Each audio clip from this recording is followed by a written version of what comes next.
भगत सिंह को जानते हैं आप? जी हाँ, महान फ्रीडम फाइटर भगत सिंह। उन्हीं से जुड़ा एक किस्सा है। दरअसल उन्होंने पार्लियामेंट में बम फोड़ा था और ये उन्होंने ऐसे ही गर्म खून के चलते कोई वायलेंट एक्शन नहीं लिया था, बल्कि ये बॉम्ब ब्लास्ट एक सोचा हुआ प्लान था। भगत सिंह का कहना था कि वो अगर ऐसा करेंगे तो उन्हें अरेस्ट किया जाएगा, जो कि हुआ भी। लेकिन उन्होंने ऐसा क्यों किया? आखिर खुद को अरेस्ट क्यों होने दिया?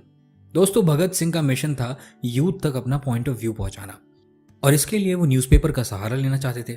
पर उनका खुद का कोई अखबार नहीं था, तो भगत सिंह ने अज्यूम किया कि अगर वो अरेस्ट होंगे तो उन्हें कोर्ट में पेश किया जाएगा। फिर उस पेशी में उनके स्टेटमेंट्स रिकॉर्ड होंगे, जो कि अगले दिन के अखबार का हिस्सा बनेंगे। तो अब जरा आप सोचिए कि क्या भगत सिंह ने इतना बड़ा डिसीजन सिर्फ अपने एक असम्पशन के बेस पर ले लिया?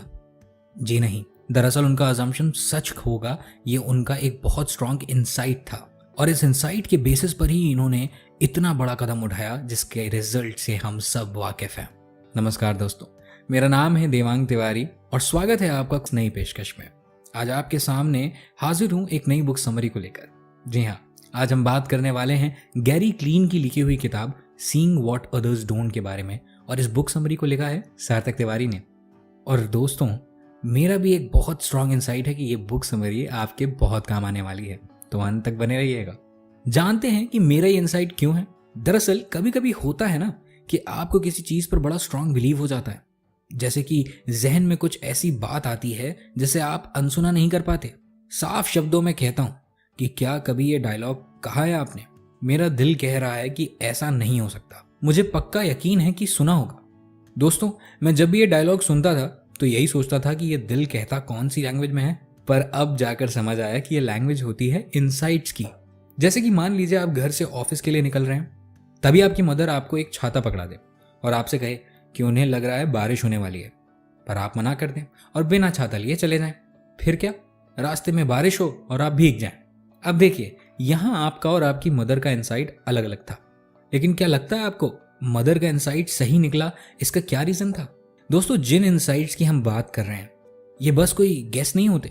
दरअसल एक इंसाइट के पीछे फैक्ट्स और ऑब्जर्वेशन छुपी होती है। हो सकता है इस केस में मदर ने आसमान पर नजर डाली हो तो उन्हें कुछ काले बादल नजर आए हों। इसका मतलब इस सिचुएशन में उन्होंने वो देखा जो आप नहीं देख पाए। तो एक इंसाइट क्या होता है, ये तो हम समझ चुके हैं। चलिए फिर बात करते हैं कि मेरा इंसाइट किस फैक्ट पर बेस्ड है। दरअसल वो फैक्ट्स हैं इस बुक समरी में कवर होने वाले पॉइंट्स। दोस्तों, ऑथर का मानना है कि लाइफ में परफॉर्मेंस को इंप्रूव करने के लिए हमें दो चीजों में बैलेंस क्रिएट करना होगा। पहला, एरर्स को कम करने पर, और दूसरा, इंसाइट्स को बढ़ाने पर। और ये बैलेंस कैसे करना है ये हम आगे जानेंगे। इसके साथ साथ इस बुक समरी के एंड तक आप एक बहुत जरूरी बात सीख चुके होंगे, जो कि है डिसीजन मेकिंग। तो फिर देर किस बात की है, आइए इस सफर को शुरू करते हैं और अपने इंसाइट्स के बारे में जानते हैं। दोस्तों, ये बात है साल 2009 की। नहीं, मैं आपको हिस्ट्री का कोई किस्सा नहीं सुनाने वाला। दरअसल गैरी क्लीन ने सितंबर 2009 में एक इन्वेस्टिगेशन शुरू की थी, क्योंकि इससे कई साल पहले उनसे एक कॉन्फ्रेंस में एक सवाल किया गया था, जो कि इस इन्वेस्टिगेशन की वजह बना। उस कॉन्फ्रेंस में ऑथर से पूछा गया था कि वो इनसाइट के बारे में क्या जानते हैं। इसे सुनने के बाद वो चुप हो गए, और इस सवाल ने उन्हें इनसाइट्स के बारे में जानने के लिए क्यूरियस बनाया। फिर उन्होंने जो इन्वेस्टिगेशन करी उसने उनकी लाइफ में कई सारी नई लर्निंग्स को ऐड किया, और इस एपिसोड में हम उन्हीं लर्निंग्स को सीखने वाले हैं। दोस्तों, वालास एक साइकोलॉजिस्ट थे। उन्होंने अपनी किताब द आर्ट ऑफ थॉट्स में साइकोलॉजी के कॉन्सेप्ट्स को अप्लाई करके इंसान के सोचने के तरीके को समझाया। ऑथर इससे इंस्पायर हुए और उन्होंने इन्हीं पॉइंट से ही अपनी इन्वेस्टिगेशन शुरू करी। तो द आर्ट ऑफ थॉट्स के चौथे चैप्टर में वॉलास ने इंसाइट के मॉडल पर बात करी है। आइए सबसे पहले हम भी इस मॉडल के बताए गए स्टेप्स को समझते हैं। वॉलास के हिसाब से एक इंसाइट 4 स्टेजेस में बनता है। इनमें से सबसे पहला होता है प्रिपरेशन। ये स्टेप सिर्फ इंसाइट में ही काम नहीं करता, बल्कि जिंदगी के हर मोड़ पर इसकी जरूरत पड़ती है। जैसे कि तैयारी जीत की, ये तो हम सभी करते हैं ना। दरअसल प्रिपरेशन वो स्टेज होती है जब हम एक प्रॉब्लम को समझते हैं, जैसे भगत सिंह ने समझा कि उनका यूथ से कनेक्ट करना बहुत जरूरी है। इसके बाद हम एनालिसिस करते हैं। इस एनालिसिस में हम उस प्रॉब्लम से जुड़े फैक्ट्स को देखते हैं। इन फैक्ट्स को एनालाइज करते वक्त हमारा कॉन्शियस माइंड सिस्टमैटिक तरीके से चीजों को समझता है, क्योंकि प्रॉब्लम को समझे बिना हम सॉल्यूशन तो ढूंढ नहीं सकते। पर सवाल ये है कि हम किस प्रॉब्लम को नोटिस करेंगे, ये कैसे डिसाइड होगा? अब दोस्तों, एक डॉक्टर के लिए ये प्रॉब्लम किसी मेडिकल कंडीशन से ही जुड़ी होगी ना, उसे किसी कार के मोटर इंजन से तो फर्क नहीं पड़ेगा। जी सही समझ रहे हैं आप, ये प्रॉब्लम आपकी एक्सपर्टीज से जुड़ी होगी। आप रोजमर्रा की जिंदगी में जो करते हैं उसी में कहीं ना कहीं ये प्रॉब्लम आएगी, और इससे जुड़ा इंसाइट भी आपके एक्सपीरियंस पर ही बेस्ड होगा। चलिए इसे थोड़ा और बेहतर तरीके से समझते हैं। ऑथर के एक एक्सपेरिमेंट को समझते हैं। गैरी क्लीन ने कुछ फायर फाइटर्स से बात करी, क्योंकि जब आंखों के सामने इतनी बड़ी आग लगी हो, लोगों की जान जा रही हो, लाखों के सामान का नुकसान हो रहा हो, तब जल्द से जल्द एक सही डिसीजन लेकर फायर फाइटर्स को सोल्यूशन निकालना पड़ता है। लेकिन ये एक बहुत ही स्ट्रेसफुल सिचुएशन है, और इस वक्त फायर फाइटर्स ये डिसीजंस कैसे लेते हैं? ऑथर ने इसे जानना चाहा, तो उन्हें पता चला कि इन डिसीजंस के पीछे सालों का एक्सपीरियंस होता है। दोस्तों, डिसीजन मेकिंग का एक पैटर्न होता है जो कि हमारे एक्सपीरियंस पर बेस्ड होता है। फायर फाइटर्स जानते हैं कि अगर आग बिजली के तार में लगी है तो उन्हें पानी का यूज नहीं करना है। इस तरह से ये एक्सपीरियंस ही उन्हें तुरंत सही डिसीजन लेने में मदद करता है। अब आपने प्रिपरेशन तो कर ली, पर इसके आगे क्या? अब आपको दूसरे स्टेप पर आना है। दूसरा स्टेप है इंक्यूबेशन। ये शब्द थोड़ा पेचीदा जरूर है, पर इसका मतलब बड़ा ही आसान है। पहले मुर्गी है या अंडा, इसका जवाब तो हमें नहीं पता, पर अंडा आने पर मुर्गी क्या करती है ये हम सब जानते हैं। मुर्गी उस अंडे को सेती है। कई दिनों तक उसे थोड़ी थोड़ी गर्माहट मिलने रहने से उसके अंदर एक चूजा निकलता है। इस प्रोसेस को ही इंक्यूबेशन कहा जाता है। अब इनसाइट के सेंस में ये कितनी बेतुकी बात लग रही है ना? आखिर अंडे और मुर्गी का आपके डिसीजन से क्या मतलब है दोस्तों, दूसरी स्टेज में आप मुर्गी का रोल प्ले करते हैं। अब आपने जिस प्रॉब्लम को ढूंढा है और उससे जुड़े जो फैक्ट्स एनालाइज किए हैं वो है अंडा। अब इस स्टेज में आपका कॉन्शियस माइंड प्रॉब्लम के बारे में सोचना छोड़ देता है, पर वो कहीं ना कहीं आपके सबकॉन्शियस माइंड में सेव तो होती हैं। इंक्यूबेशन की स्टेज में आप बिना जाने उसे गर्म करते रहते हैं, और ऐसे ही अचानक से एक दिन अंडे से जो एक चूजा निकलता है ना, उस चूजे का नाम है इनसाइट। अब इंक्यूबेशन की ये स्टेज कितनी लंबी हो सकती है इसकी कोई गारंटी नहीं होती है, पर वॉलोस का कहना है कि ये इनसाइट अक्सर तब सामने आते हैं जब आप मेंटली रिलैक्स्ड हो। अक्सर लोगों को नहाते हुए ये इनसाइट्स आ जाते हैं, या किसी वेकेशन पर। आप जानते हैं इंक्यूबेशन के बाद क्या होता है? अंडे से चूजा बाहर निकलता है, यानी कि उन फैक्ट्स के बेसिस पर एक स्ट्रॉन्ग फीलिंग या बिलीव हमारे मन में आती है। इसे हम इनसाइट का नाम देते हैं। वॉलोस के मॉडल में ये थर्ड स्टेज है। उन्होंने इसे इल्यूमिनेशन का नाम दिया है। ये वो स्टेज है जब सडनली आपका ध्यान वापस उस प्रॉब्लम पर जाता है, पर अब आपको उसका एक सोल्यूशन मिल जाता है। जब आपको एक इनसाइट आता है तो वो आपके सोचने के तरीके को बदल देता है। आप जिस पुरानी कहानी को देख रहे होते हैं, आप उससे शिफ्ट होकर एक नई कहानी को देखने लगते हैं। दोस्तों, हम सब बचपन से ही घड़ी साबुन का ऐड तो देखते आए हैं ना। उसकी टैगलाइन है, पहले इस्तेमाल करें फिर विश्वास करें। भाई, यही फंडा हम चौथी स्टेज में यूज करते हैं। इस मॉडल का आखिरी स्टेप होता है वेरिफिकेशन। इस स्टेज में आप अपने इनसाइट को जांचते हैं, परखते हैं। यहाँ आपको पता चलता है कि क्या वो वाकई सही है, और नहीं तो उसके पीछे के रीजन आपको समझ आता है। ऑथर ने जब इस मॉडल को पूरी तरीके से समझा तो उनके सामने एक सवाल आया, क्या हर केस में पहली दो स्टेजेस का होना जरूरी है? अक्सर तो इनसाइट्स अचानक से ही आते हैं, हमें पता ही नहीं होता कि हम उनके लिए प्रिपेयर भी हैं कि नहीं, क्या कर रहे हैं। इंक्यूबेशन तो पूरी तरह से सबकॉन्शियस ही हो जाता है। अब इस स्तर के हिसाब से तो ये बात लॉजिकल है, पर दोस्तों आगे जब ऑथर ने इस पर सोचा तो उन्हें इसका जवाब भी मिला। तो आइए उस जवाब को समझने के लिए एक बल्ब जलाते हैं। जी हाँ, मैं सच में बल्ब जलाने की ही बात कर रहा हूँ। जरा याद करिए, जब आप बल्ब का स्विच ऑन करते हैं तो क्या होता है? टिडिंग, लाइट जल जाती है। अब ये हमें विजिबल है, पर इसका मतलब ये तो नहीं कि जो हमें दिखता नहीं वो होता ही नहीं। बल्ब का स्विच ऑन करना बिल्कुल प्रिपरेशन की तरह। आपने देखा कि अंधेरा है तो बल्ब ऑन होना चाहिए। अब उसके बाद बटन दबने और बल्ब जलने के बीच एक प्रोसेस हुआ है जिसे आप देख नहीं पाते। स्विच बोर्ड से बिजली बल्ब तक जाती है। ये इंक्यूबेशन के प्रोसेस जैसा ही है। अब ये दोनों चीजें नोटिसेबल नहीं थी, पर जब बल्ब ऑन हो गया तो उसकी चमक को हम नोटिस करते हैं। ऐसे ही इनसाइट हमारे सामने चमकता है और हम उसे नोटिस कर लेते हैं। दोस्तों, अपने इस सवाल को ढूंढते हुए ऑथर को समझ आया कि इस चीज को लैब में बैठकर नहीं समझा जा सकता। साइकोलॉजी एक नेचुरल प्रोसेस है, तो इसकी रिसर्च भी तो नेचुरल होनी चाहिए। यही सोचकर ऑथर ने डिसीजन लिया कि वो कोई रिसर्च एक्सपेरिमेंट करके इस टॉपिक को नहीं समझेंगे। बजाय इसके वो खुद आम लोगों की लाइफ को परखकर इनसाइट्स को जानेंगे। ऐसा करने के लिए ऑथर ने कुछ ऐसे लोगों को ढूंढा जिनका सोचने का नजरिया हाल ही में बदल चुका है, और उन्हें ऐसे कुल 120 लोग मिले अपने पास। फिर ऑथर ने कुछ सवालों की लिस्ट बनाकर इन लोगों से बात करना शुरू कर दिया। शुरुआत में वो लोगों से बस 3 या 4 सवाल पूछते थे। जैसे जैसे वो ज्यादा से ज्यादा लोगों की लाइफ के पैटर्न को समझने लगे, ये सवाल बढ़कर 12 से 15 तक हो गए। धीमे धीमे ये और भी ज्यादा स्पेसिफिक हो गए। फिर इन सवालों से जो जवाब सामने आए, उनके बेसिस पर ऑथर ने 5 स्ट्रैटेजीज बनाई। उनका कहना है कि ये स्ट्रैटेजीज लोगों की इनसाइट ढूंढने में और उन्हें समझ पाने में मदद करेंगे। ये स्ट्रैटेजीज पूरी तरीके से रियल लोगों की लाइफ है। इसीलिए पॉसिबली आप इनसे रिलेट कर पाएंगे और अपने इनसाइट्स को समझ पाएंगे। तो दोस्तों, मैं जानता हूं कि अब आप बेताब हो रहे हैं इन 5 स्ट्रैटेजीज को जानने के लिए। तो चलिए इन स्ट्रैटेजीज को जानते हैं अगले एपिसोड में। ओ खड़क सिंह के खड़कने से खड़कती हैं खिड़कियां, खिड़कियों के खड़कने से खड़कता है खड़क सिंह। ये टंग ट्विस्टर बचपन की याद दिलाता है ना। आप सोच रहे होंगे कि आखिर इस डिस्कशन का खड़क सिंह और खिड़कियों से क्या लेना देना है भाई। दोस्तों, इस टंग ट्विस्टर का तो कोई लेना देना नहीं है, पर हाँ, इसमें कुछ ऐसा छुपा है जो हमारे काम का है। क्या आपने कभी खड़क सिंह और खिड़कियों के बीच के कनेक्शन पर गौर किया है? दरअसल हर चीज में एक पैटर्न छुपा होता है। यहां तक कि एक कोकून के एक तितली बनने तक में एक पैटर्न है। किसी भी बड़ी से बड़ी जंग से लेकर एक छोटे से क्रिकेट के खेल तक एक पैटर्न छुपा है। तो आज हम इन्हीं पैटर्न्स को समझने की कोशिश करेंगे।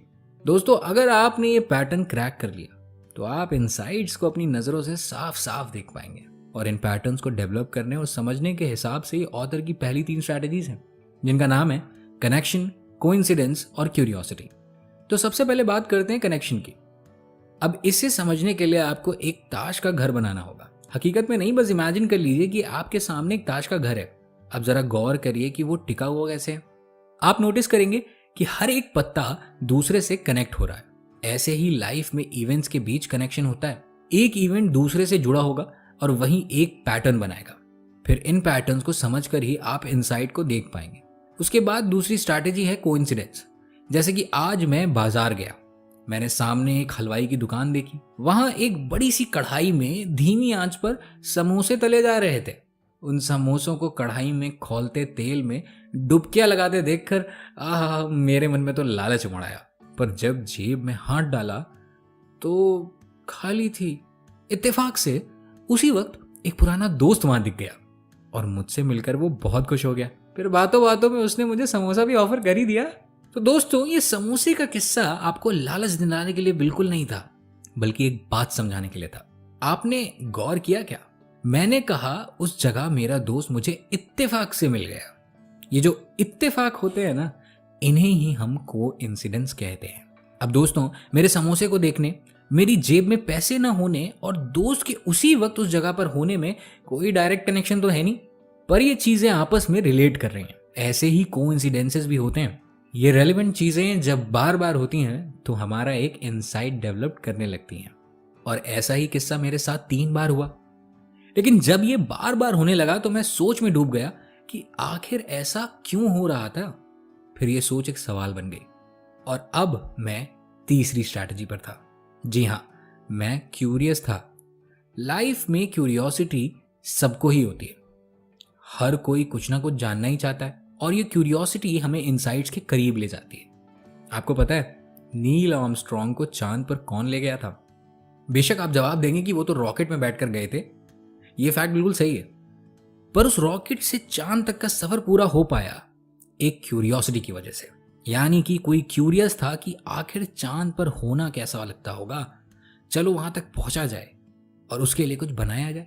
दोस्तों, जब हमारे मन में कोई सवाल आता है तो हम कोशिश करते हैं जवाब ढूंढने की, और इस जवाब में ही हमें हमारा इंसाइट मिलता है।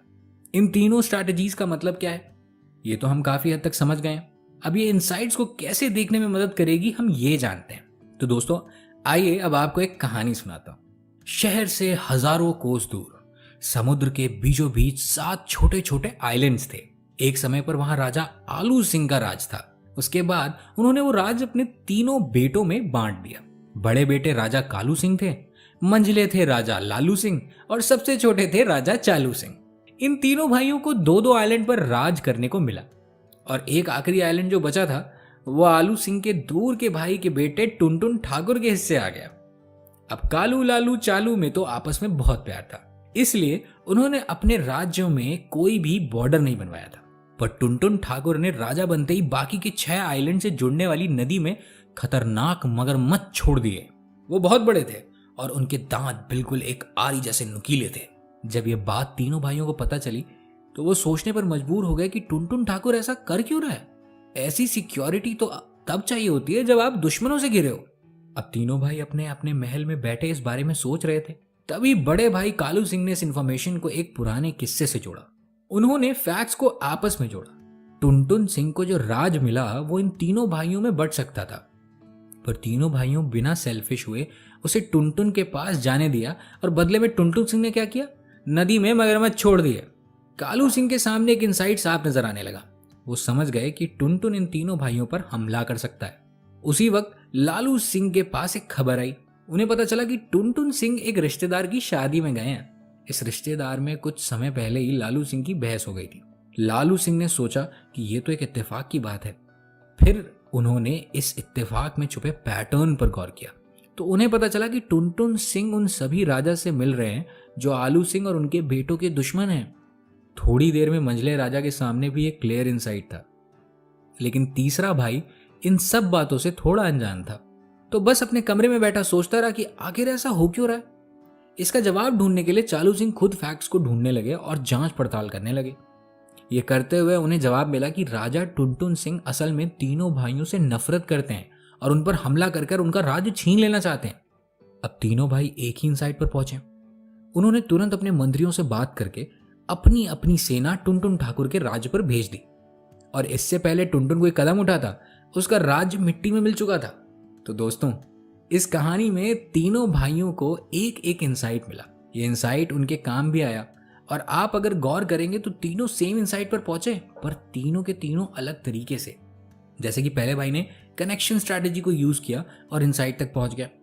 दूसरे ने कोइंसिडेंसेस को नोटिस किया और उस स्ट्रैटेजी की मदद से वो इंसाइट को देख पाया। इस कहानी में तीसरा भाई क्यूरियस था। उसकी क्यूरियोसिटी ने उसे आंसर ढूंढने पर मजबूर किया और उसकी मदद से वो इंसाइट पर पहुंच पाया। दोस्तों, ये 3 स्ट्रैटेजी यहां तक लिमिटेड नहीं है। कई सारी ऐसी बातें हैं जो इनके बारे में समझना जरूरी है। जैसे क्या आप जानते हैं कि ऐसा जरूरी नहीं कि हर बार आप एक ही स्ट्रैटेजी को यूज करें। कई बार हम अलग अलग स्ट्रैटेजीज को भी यूज कर सकते हैं, मगर वो स्ट्रैटेजीज होंगी क्या, उस पर चर्चा करेंगे अगले एपिसोड में।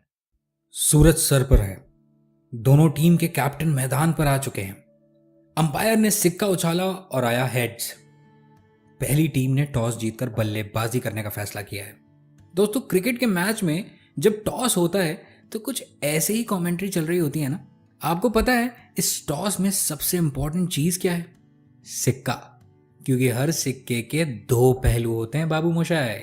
पर आप बताइए, दोनों पहलू अलग होने के बाद भी सिक्का तो एक ही रहता है ना। ऐसी ही लॉजिक है इनसाइट में, यानी कि स्ट्रैटेजी कोई भी हो, इनसाइट तो सिमिलर ही होगी। आपको याद होगा कि गैरी क्लीन ने अपनी रिसर्च के लिए 120 लोगों के सैंपल लिए थे। ऑथर ने उन सैंपल्स को एनालाइज किया और उन्होंने पाया कि 120 में से 98 लोग, यानी कि 98 लोग कनेक्शन स्ट्रैटेजी को यूज करके इनसाइट तक पहुंचे थे। फिर जब उन सैंपल्स पर और ज्यादा गौर किया गया तो पता चला कि इसमें से केवल 9 लोग ऐसे थे जिन्होंने केवल कनेक्शन स्ट्रैटेजी को यूज किया था। बाकी सबने साथ में किसी न किसी और स्ट्रैटेजी का भी इस्तेमाल कर लिया था।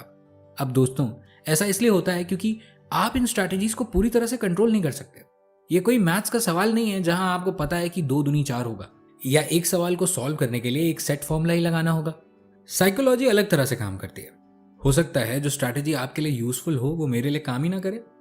लेकिन अब हम इन स्ट्रैटेजीज के अलग अलग एस्पेक्ट्स को कैसे समझेंगे? इसके लिए हमें इनके बारे में कुछ चीजें जाननी होगी, जैसे कि ये स्ट्रैटेजीज काम कैसे करती हैं। सबसे पहला है कनेक्शन। जब आपको नई इंफॉर्मेशन मिलती है तो आप उसे उन पुराने फैक्ट से कनेक्ट करने की कोशिश करते हैं। फिर जब ये कनेक्शन आपको नजर आने लगता है तो आपकी पुरानी इंफॉर्मेशन बदल जाती है। अब आप एक नए नजरिए से चीजों को देख रहे होते हैं, जैसे कि कालू सिंह के साथ हुआ। जब उन्हें कनेक्शन समझ आया तब उनका चीजों को देखने का नजरिया बदल गया। पहले वो टुनटुन ठाकुर को एक भाई की तरह से देखते थे, पर फिर उन्हें एक दुश्मन नजर आने लगा, और उनके इस व्यू पॉइंट ने ही उन्हें इस इंसाइट तक पहुंचाया। अब आती है बारी कोइंसिडेंस की। दोस्तों, इस स्ट्रैटेजी के बारे में एक फैक्ट पता होना बहुत जरूरी है। वो ये कि कोइंसिडेंसेस गलत भी हो सकते हैं। जैसे मेरा वो दोस्त जो समोसे की दुकान पर मिला था। मान लीजिए कि इस कोइंसिडेंस को नोटिस करके मुझे एक इंसाइट आया कि वो दोस्त असल में मेरी जासूसी करता है। अब ये सच भी हो सकता है, पर ये महज एक इत्तेफाक जितना ही हो, इसके भी चांसेस हैं। तो क्या हमको कोइंसिडेंस से आने वाली इंसाइट पर ट्रस्ट करना चाहिए या वो एक ब्लफ है? बिल्कुल नहीं। आपको बस सामने आए पैटर्न को ध्यान में रखना है और फैक्ट्स ढूंढने हैं जो आपके इंसाइट को सपोर्ट करते हैं। फिर अगर ऐसा कोई भी फैक्ट नहीं मिलता तो ये इंसाइट गलत है। हमने वॉलर्स का जो मॉडल डिस्कस किया था उसका चौथा स्टेज भी यही कहता है कि वेरिफिकेशन बहुत ही जरूरी है कोइंसिडेंस से आए इंसाइट को परखने के लिए। अब दोस्तों, कनेक्शन स्ट्रैटेजी और कोइंसिडेंस स्ट्रैटेजी से आए इनसाइट्स थोड़े से अलग होते हैं। कनेक्शन स्ट्रैटेजी यूज करते वक्त आपके पास ऐसे इंफॉर्मेशन होती है जो कि ट्रेस करी जा सकती है, आप उसे लिंक करते हैं, पर कोइंसिडेंस में ऐसा नहीं होता। इसी वजह से इससे आए इंसाइट्स गलत भी हो सकते हैं। कोइंसिडेंस रिपीटिशन पर डिपेंड करता है। जब भी कोई इवेंट कई बार रिपीट होता है तो हम गौर कर पाते हैं कि ये कोइंसिडेंस हो रहा है, और जब हम उसे जान पाते हैं तभी हम एक्शंस लेते हैं पैटर्न को समझने के लिए। अब अगर क्यूरियोसिटी की बात करें तो उसका काम करने का तरीका बाकी दोनों से अलग है। यहाँ आपके पहले से फैक्ट्स हो ये जरूरी नहीं, ना ही ये जरूरी है कि आप किसी इवेंट को बार बार होता हुआ देखें। क्यूरियोसिटी बस एक इंस्टेंट सवाल से बनती है, जैसे कि ये चिड़िया हवा में क्यों उड़ रही है, ये मछली पानी पे जिंदा कैसे रहती है। कभी ना कभी किसी न किसी ने ये सवाल पूछे, तभी उसे वो दिखा जो कोई और नहीं देख पाया। तो दोस्तों, पहली 3 स्ट्रैटेजीज को तो आप डिटेल में समझ चुके हैं। अब जरूरी है कि हम बाकी 2 स्ट्रैटेजीज को भी इतनी ही डिटेल में समझ जाएं। तो इंतजार किस बात का है? अरे रुकिए जनाब, थोड़ा इंतजार करिए, कहाँ चले? ये तो मैंने अपनी ही बात कॉन्ट्रडिक्ट कर दी। तो चलिए फिर अगले एपिसोड में यही जानते हैं कि आखिर ये कॉन्ट्रडिक्शन क्या है। ये कैसे हो सकता है? मैं नहीं मानता। क्या ये सच है? जिंदगी में कई बार ऐसे सवाल अचानक ही हमारी जुबान पर आ जाते हैं ना। ये पहले से सोचे हुए रिएक्शंस नहीं होते, बल्कि किसी इवेंट के दौरान ही ऐसी बातें हमारे मुंह से निकल जाती हैं। साइंस इन्हें रिफ्लेक्स रिएक्शंस नाम देती है। और ये रिफ्लेक्स रिएक्शंस तब सामने आते हैं जब हम किसी सडन चीज पर रिएक्ट कर देते हैं, और इन रिएक्शंस के पीछे एक वजह है कॉन्ट्रडिक्शन।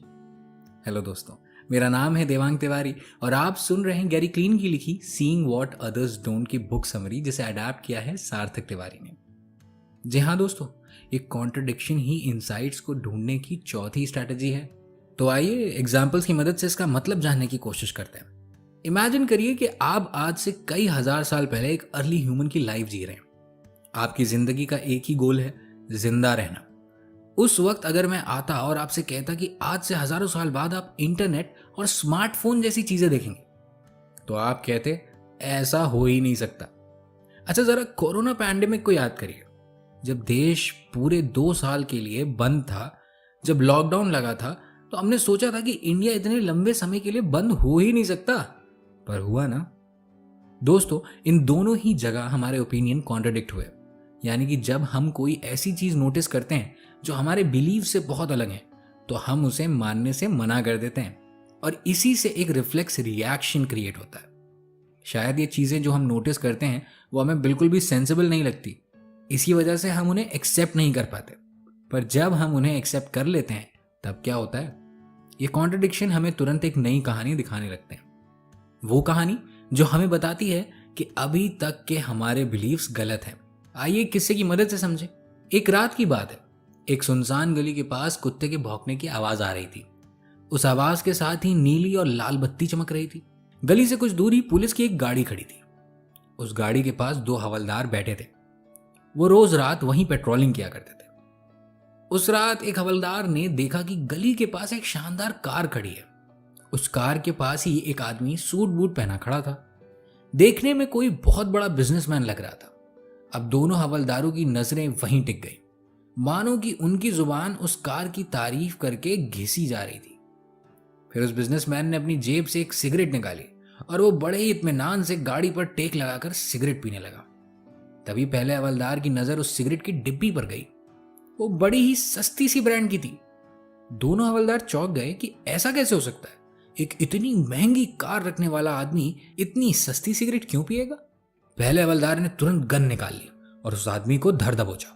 अब आप सोच रहे होंगे कि भाई, सस्ती सिगरेट पीना कोई क्राइम तो है नहीं, पर उसे इसलिए गिरफ्तार नहीं किया गया। हवलदार के दिमाग में जो कॉन्ट्रडिक्शन आया तो वो उससे तुरंत एक नई कहानी की तरफ ले गया। वो समझा कि वो अभी तक जो देख रहा था वो कितना गलत था। अब जब उसने नई कहानी को प्रूव करने के लिए फैक्ट्स ढूंढे तो वो तुरंत एक इंसाइट पर पहुंचा। उसे लगा कि ये इंसान कार को चुरा कर लाया है, ये सूट बूट बस एक दिखावा है। अब ये कॉन्ट्रडिक्शन हमारे सामने कई सवालों को लाता है। हम डिनाई करते हैं। डिनाइल को साबित करने के लिए हम रीजंस ढूंढने लगते हैं जो इस नई कहानी को सपोर्ट करता हो। ऐसे ही कॉन्ट्रडिक्शंस हमें इंसाइट तक ले जाते हैं। आपके मन में भी शायद ये ख्याल आया होगा, ये कॉन्ट्रडिक्शन सुनने में तो क्यूरियोसिटी जैसा ही है, दोनों के काम करने का तरीका भी कुछ एक जैसा ही है, पर ये दोनों बहुत अलग हैं। दरअसल क्यूरियोसिटी हमारे मन में सवाल लाती है, ये क्यों हो रहा है। वहीं कॉन्ट्रडिक्शंस हमारे सामने एक दूसरा सवाल लाते हैं, ये सच कैसे हो सकता है। ये क्यूरियोसिटी आपको किसी इवेंट को विटनेस करने के बाद होगी और उसके बाद आप एक नई इंफॉर्मेशन तक पहुंचेंगे। पर कॉन्ट्रडिक्शन के केस में आप पहले एक नई इंफॉर्मेशन तक पहुंचेंगे। वो इंफॉर्मेशन आपके पुराने बिलीव्स को गलत कह रही होगी। तब आप आगे की चीजें ढूंढने की कोशिश करेंगे और ये आपको इनसाइट तक ले जाएगा। दोस्तों, इसी लॉजिक पर गौर करते हुए ऑथर ने उन 120 सैंपल्स को एनालाइज किया। ये करते हुए उन्होंने नोटिस किया कि 120 में से 45 लोग इस स्ट्रैटेजी को यूज कर चुके थे। उन्होंने साथ में और भी स्ट्रैटेजीज इस्तेमाल करी थी, पर कॉन्ट्रडिक्शन का बोलबाला सबसे ज्यादा था। इस एनालिसिस के वक्त एक और बात उनके सामने आई। ऑथर को समझ आया कि ये स्ट्रैटेजी आपको इनसाइट तक ले आती है, पर इसका पहला स्टेप ही इनसाइट होता है। यानी कि आपके बिलीफ को कॉन्ट्रडिक्ट करने वाली वो चीज आपका एक इनसाइट ही तो है। तो दोस्तों, अब स्ट्रैटेजी को तो हम बहुत अच्छे से समझ चुके हैं, इसीलिए मुझे कमेंट्स में जरूर बताइएगा कि आपको ये स्ट्रैटेजी कितनी यूजफुल लगी। आइए अब आगे बढ़ते हैं 5वीं और आखिरी स्ट्रैटेजी की ओर। इस स्ट्रैटेजी को क्रिएटिव डेस्परेशन कहा जाता है। अगर गौर करें तो कुछ इनसाइट्स हमें एक्सीडेंटली मिल जाते हैं, जैसे कनेक्शन और कोइंसिडेंस के केस में। वहीं कुछ इनसाइट्स को हम ढूंढते हैं, जैसे क्रिएटिव डेस्परेशन के वक्त। ऐसा क्यों होता है, जानने के लिए हमें क्रिएटिव डेस्परेशन का मतलब समझना होगा। इस स्ट्रैटेजी का इस्तेमाल हम तभी करते हैं जब हम किसी जगह फंस चुके होते हैं और बस वहां से निकलना चाहते हो। दोस्तों, जिंदगी में कभी ऐसे मोड़ आ जाते हैं जब मौत आंखों के सामने हो। ऐसी ही सिचुएशन में बचने के लिए हम जब कोई अनयूजुअल तरीका अपनाते हैं तो उसे क्रिएटिव डेस्परेशन का नाम दिया जाता है। ये अनयूजुअल तरीके हम तभी अपनाते हैं जब बाकी सब फेल होने लगे। उस सिचुएशन से खुद को बाहर निकालने के लिए हम इनसाइट को ढूंढने लगते हैं या खुद क्रिएट कर देते हैं। इस स्ट्रैटेजी को बहुत अच्छा एग्जाम्पल एक कहानी में छुपा है। ये कहानी हमने बचपन में बहुत सुनी हुई है। आइए एक बार फिर से उसे रिकॉल कर लेते हैं। तो दोस्तों, हुआ कुछ यूं कि एक इंसान एक बार जंगल में गया और उस जंगल में एक भालू आ गया। वो भालू बहुत ही भूखा था, उसके नुकीले दांत और बड़े बड़े नाखून थे। अब इंसान डर गया, क्योंकि ना उसके आसपास कोई पेड़, ना उसे ये मालूम कि भालू को हैंडल कैसे करना है। तो बताइए कि ये एक ऐसी सिचुएशन है ना जहां सवाल जीने या मरने का है। अब आपको वो डिसीजन लेना है जो आपको जिंदा बचाए। तो आइए सुनते हैं उस इंसान ने क्या किया। उसने तुरंत अपना दिमाग यूज करा और वो अपनी सांस रोककर जमीन पर लेट गया। फिर भालू जब उसके पास आया तो उसे लगा कि वो एक लाश है और ये सोचकर भालू लौट गया। इस कहानी में क्रिएटिव डेस्परेशन ने उस इंसान की जान बचाई। उसने अचानक से जो मेथड इस्तेमाल किया वो उसका इनसाइट था। एक नॉर्मल सिचुएशन में कोई भी आदमी भालू के सामने नहीं लेट जाएगा, पर यहां इस इंसान ने ऐसा किया क्योंकि उसे वही एक चारा नजर आया। इसके अलावा उसे ऐसा कुछ नहीं दिखा जो उसकी लाइफ बचा सके। इसके हिसाब से हम ये मान सकते हैं कि क्रिएटिव डेस्परेशन के केस में हम ट्रैप्स को अपना सेवियर बनाकर उनसे बचते हैं, जैसे उस इंसान ने भालू की ही एक आदत को उससे बचने के लिए यूज कर लिया। दोस्तों, क्रिएटिव डेस्परेशन के बारे में एक और बात बड़ी खास है। इससे मिलने वाले इंसाइट्स बहुत ज्यादा कॉन्शियस होते हैं। दरअसल हमारे दिमाग का एक्टिव हिस्सा इन पर काम कर रहा होता है, इसीलिए कनेक्शन और कोइंसिडेंस से आने वाले इंसाइट्स हमेशा सबकॉन्शियसली ही डेवलप होते हैं। इसके पीछे भी एक रीजन है। दरअसल जब ऐसी किसी सिचुएशन में होते हैं जहां हम ट्रैप्ड हैं, तब हम ईगर होते हैं उससे बाहर आने के लिए। ये इंसाइट्स अचानक हमारे सामने दिखने नहीं लगती, हम बहुत डेस्परेट होकर इन्हें ढूंढते हैं। तो इस प्रोसेस से हम अपने कॉन्शियस माइंड को ही यूज करते हैं। तो उम्मीद है कि आप इस स्ट्रैटेजी को भी बाकियों की तरह ही डिटेल में समझ गए होंगे। ऑथर के एनालिसिस में भी ये स्ट्रैटेजी काफी इंपॉर्टेंट रोल प्ले करती है और 1/4 लोगों ने इसका यूज भी किया था। दोस्तों, अब हम स्ट्रैटेजीज के साथ साथ उनके नतीजे क्या होंगे ये भी जान चुके हैं। हमारे पास इनसाइट्स आ गए हैं। तो अब सामने आता है एक इंपॉर्टेंट सवाल कि इन स्ट्रैटेजीज से मिली इंफॉर्मेशन को एक प्रॉपर इनसाइट की तरह कैसे देखा जाए। दोस्तों, जैसे होले होले से हवा लगती है, होले होले से दुआ लगती है, ठीक उसी तरह कभी कभी होले होले से ही इनसाइट मिल जाती है। तो दोस्तों, आपसे अगर मैं अब पूछूं कि आपके लिए इनसाइट क्या है, तो आप क्या कहेंगे? ज्यादातर लोग इनसाइट को एक सडन बर्स्ट ऑफ इमोशन मानते हैं, जैसे कि बस एक ही पल में आप इनसाइट पर लैंड कर जाएंगे। ये बात पूरी तरह गलत नहीं है, पर पूरी तरह से सही भी नहीं है। याद है ना, हर सिक्के के दो पहलू होते हैं। ऐसे ही इनसाइट्स के भी दो पहलू हैं। पहला जो हमारे लिए कॉमन है, इनसाइट मतलब वो दिमाग में जलने वाला बल्ब। ये इनसाइट बिल्कुल मेंटोस की गोली की तरह है, दिमाग की बत्ती जला ही देता है। पर कभी कभी ये धीमी आंच पर पकते काढ़े जैसा भी होता है। बहुत देर पकने के बाद ही वो वैल्यूएबल बनता है। ये ग्रेजुअल इंसाइट होते हैं। इस केस में आप सीधा किसी रिजल्ट या थ्योरी पर नहीं कूद जाते, इन्हें हौले हौले डेवलप होने का टाइम दिया जाता है। वॉलोस के मॉडल में जो इंक्यूबेशन स्टेज थी वो इसी केस में सबसे लॉजिकल होता है। अब दोस्तों, इन इंसाइट्स को पाने में हम अक्सर कोइंसिडेंस स्ट्रैटेजी पर डिपेंड करते हैं। जैसा कि आप जानते हैं, कोइंसिडेंस रिपीटिशन के बेसिस पर काम करते हैं। जब हम किसी इत्तेफाक पर गौर करते हैं, उससे पहले हम कई बार उसका सामना कर चुके होते हैं। ये एक्सपीरियंस हमारे ब्रेन में सेव होता रहता है और एक टाइम पर हमें रियलाइज होता है कि एक चीज बार बार हो रही है। तब फाइनली हम एक इंसाइट की तरफ बढ़ते हैं। इस इंसाइट में हमें जो फैक्ट्स रिवील होते हैं वो अक्सर छोटे होते हैं। ये छोटे फैक्ट्स एक के बाद एक हमारे सामने आते हैं। धीरे धीरे इंफॉर्मेशन में बढ़ावा होता है। फाइनली एक समय आता है जब हम एक नई खोज कर चुके होते हैं। दोस्तों, आइए अब आपको एक बड़े इंटरेस्टिंग बैडमिंटन के खेल का किस्सा सुनाता हूँ। ऐसे ही एक दिन मैं अपने दोस्त का बैडमिंटन मैच देखने गया था। मेरा वो दोस्त उस दिन स्टेट टूर्नामेंट खेल रहा था। ये सेमीफाइनल मैच था। मेरा दोस्त काफी नर्वस था। ऐसा इसलिए क्योंकि उसका ओपोनेंट बहुत ही पावरफुल खिलाड़ी था। पूरे टूर्नामेंट में एक भी मैच हारे बिना वो यहां तक आया था। तो मैच शुरू हुआ। शुरुआत से ही ओपोनेंट ने लीड बनाना शुरू कर दिया था। उस मैच में 3 सेट खेले जाने थे। पहला सेट खत्म होने पर मेरा दोस्त 15 पॉइंट से पीछे था। वहीं जब आखिरी सेट खत्म हुआ तो मेरा दोस्त गेम जीत चुका था। हाँ, आप भी ताज्जुब मान रहे हैं ना? ऐसे मैं भी चौंक गया था। अब लग तो ऐसा रहा था कि ये कोई चमत्कार हो गया है, पर ऐसा था नहीं। मैच के बाद मैं अपने दोस्त से मिलने गया। मैंने जानना चाहा कि ऐसा कैसे हुआ। तो मेरे दोस्त ने बताया कि उसने खेलते समय कुछ चीजों पर ध्यान दिया जिससे उसे एक तरीका मिला। फिर वो मुझे डिटेल में समझाने लगा कि पहले सेट के बाद उसने कुछ चीजें देखी। सबसे पहले उसने नोटिस किया कि उसका ओपोनेंट कोर्ट के अगले हिस्से को ज्यादा कवर करता है। उसने जब ये 2-3 सर्विस तक नोटिस किया तो उसने पीछे की तरफ शटल फेंकने की ज्यादा कोशिश करी, पर इसका कोई फायदा नहीं हुआ। स्मैश पर बहुत अच्छी कमांड होने की वजह से ओपोनेंट ने उसकी हर उठती शटल को दबा दिया। फिर दोस्त ने बताया कि दूसरे सेट में उसने कुछ और बातें नोटिस करी। सबसे पहले उसका ओपोनेंट हाइट में छोटा है पर बहुत पावरफुल जंप लगाता है। अब दूसरे सेट चलते हुए ही उसने इन बातों पर गौर करके अटैक करने की कोशिश शुरू कर दी। अटैक के दौरान वो अब पीछे की ही तरफ बॉडी लाइन पर शॉट्स खेलने लगा। ये करते हुए उसने गैप को तो कम कर लिया था पर लीड नहीं ले पाया था, और अभी तक उसे जो इन्फॉर्मेशन मिली वो साथ जुड़ती जा रही थी। फिर दोस्तों, तीसरे सेट में उसने कुछ और चीजें ऑब्जर्व करी। अब उसने देखा कि उसका ओपोनेंट अपनी फ्लॉज और स्ट्रेंथ्स दोनों को ही बहुत अच्छे से समझता है। छोटे हाइट की वजह से उसके पैर भी छोटे थे, इसलिए वो ज्यादा पीछे नहीं खेलता था। पावर और स्मैश की वजह से उसका फ्लॉ कवर हो जाता था। तभी अचानक से मेरे दोस्त को तरीका मिल गया। उसने कोर्ट के कॉर्नर्स पर शटल प्लेस करना शुरू कर दिया। यहाँ मेरे दोस्त ने लीड कवर ली और अपने पॉइंट्स बढ़ा लिए।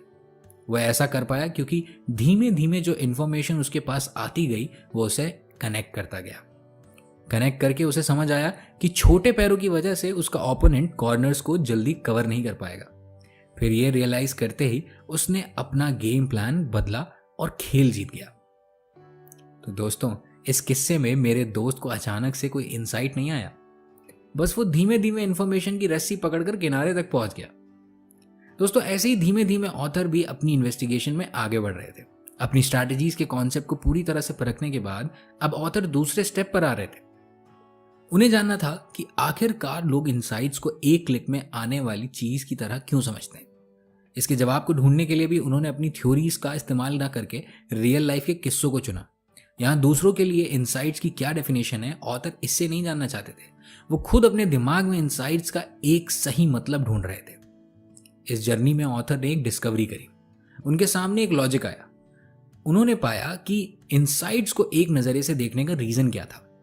दरअसल ये स्ट्रैटेजीज पर डिपेंड करता है।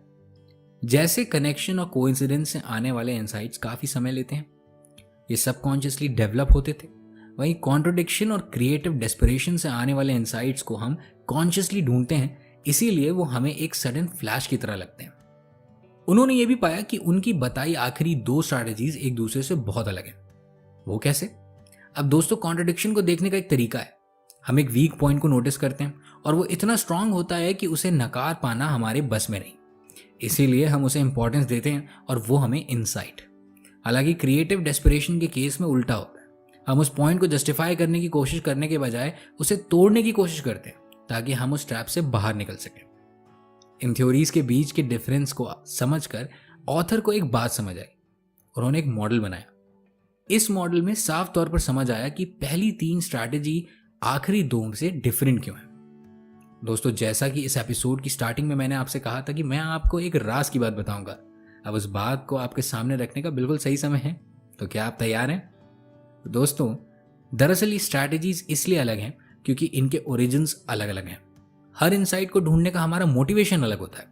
जैसे कि कनेक्शंस तब ट्रिगर होते हैं जब आपके सामने कई सारी इंफॉर्मेशन हो जो कि एक दूसरे से जुड़ी हो। अगर इस जगह क्रिएटिव डेस्परेशन की बात करें तो हम पाएंगे कि लाइफ और डेथ की सिचुएशन में ये ट्रिगर होता है। इन इनसाइट्स को खोजने का मोटिव होता है तुरंत एक सोल्यूशन को ढूंढना। ये बहुत बड़ा रीजन है कि आप उस इनसाइट को कैसे देखते हैं। कई बार अलग अलग स्ट्रैटेजीज मिलकर कोई इनसाइट बनाती है, पर इस सिचुएशन में आपका मोटिवेशन क्या है ये डिसाइड करेगा कि आप इनसाइट को कैसे देखते हैं। तो दोस्तों, अभी तक इस डिस्कशन में हमने ये जाना कि इनसाइट्स को देखने के क्या रीजन होते हैं। साथ साथ हमने ये भी समझा कि एक इंसान का डिसीजन कितनी चीजों पर डिपेंड कर सकता है। पर यह काफी नहीं है, हमें यह भी तो मालूम होना चाहिए ना कि इन इनसाइट्स को ना देख पाने का रीजन क्या है। आइए जानते हैं।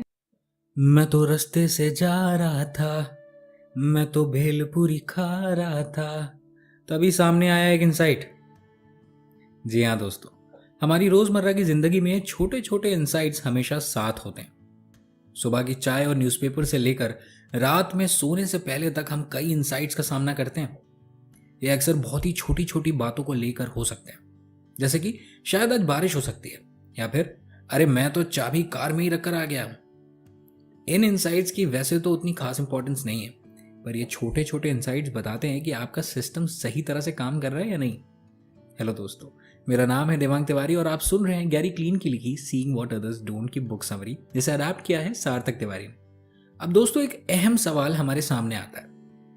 जब ये इनसाइट्स हमेशा आसपास मौजूद रहते हैं तो लोग इन्हें देख पाने में चूक क्यों जाते हैं? इस सवाल का जवाब जानना बहुत जरूरी है। जैसे छोटे छोटे इनसाइट्स को नोटिस करते रहने से हम बड़े इनसाइट्स को भी एक्सेप्ट करने के लिए तैयार रहते हैं, वैसे ही इन्हें ना देख पाने से हम इनसाइट्स को मिस करना भी शुरू कर देते हैं। पर आपके साथ ऐसा नहीं होगा, क्योंकि आप इस डिस्कशन को सुन रहे हैं। आने वाले एपिसोड्स में हम इन गलतियों पर गौर करेंगे जो हमें इनसाइट्स गेन करने से रोकती हैं। तो आइए जानते हैं ये क्यों होती है। सबसे पहली कुछ स्टूपिड मिस्टेक्स जो हम जाने अनजाने में कर जाते हैं। इनसाइट्स की स्ट्रैटेजीज डिस्कस करते वक्त हमने बात करी थी कि इनसाइट्स हमें एक नई कहानी की तरफ ले जाते हैं, पर दोस्तों हमारा प्लान वही पुरानी कहानी के हिसाब से होता है। यहां हम एक स्टूपिड मिस्टेक कर देते हैं। हम दोनों कहानियों के फैक्ट्स को अलाइन करके प्लान को उसके हिसाब से बदलते नहीं हैं। ये रीजन होता है कि हम आने वाली नई इंफॉर्मेशन को भी मिस कर देते हैं। इन स्टोरीज के बीच में कई बार हम कनेक्शन नहीं देख पाते। जैसे कि मान लीजिए आप कार से जा रहे हैं और रास्ते में आपकी कार पंचर हो जाए। अब आप इस सिचुएशन में ऑटो से जाने का फैसला लेते हैं। आधे रास्ते ऑटो में बैठे हुए आपको याद आता है कि आपने अपना पर्स कार से निकाला ही नहीं है। अब दोस्तों, पुरानी इंफॉर्मेशन के हिसाब से आपको पर्स की जरूरत नहीं थी, पर नई इंफॉर्मेशन के हिसाब से आपको उसे पॉकेट में रखना था। आप दोनों इवेंट्स के बीच के कनेक्शन को नहीं समझ पाए और एक स्टूपिड गलती कर बैठे। यही गलती तो वीक मेमोरी की दिख रही है। जाहिर है कि मेमोरी का इस केस में रोल जरूर है, पर सिर्फ यही काफी नहीं। आपको सही कनेक्शंस और कॉन्ट्रडिक्शंस को ढूंढना होगा। जैसे कि ऑटो वाले को पैसे देने होंगे, ये आपको मालूम था। आप ये भी जानते थे कि आपका पर्स कार में है। मेमोरी में इंफॉर्मेशन थी, पर यूज नहीं हो पाई क्योंकि आपने सही समय पर इवेंट्स को कनेक्ट नहीं किया। दोस्तों, आप इन स्ट्रैटेजीज को रोज इस्तेमाल कर रहे होते हैं। जैसे आप हमेशा ही किसी ना किसी इवेंट को किसी और से कनेक्ट कर रहे होते हैं, पर हम इनको कमांड नहीं कर पाते।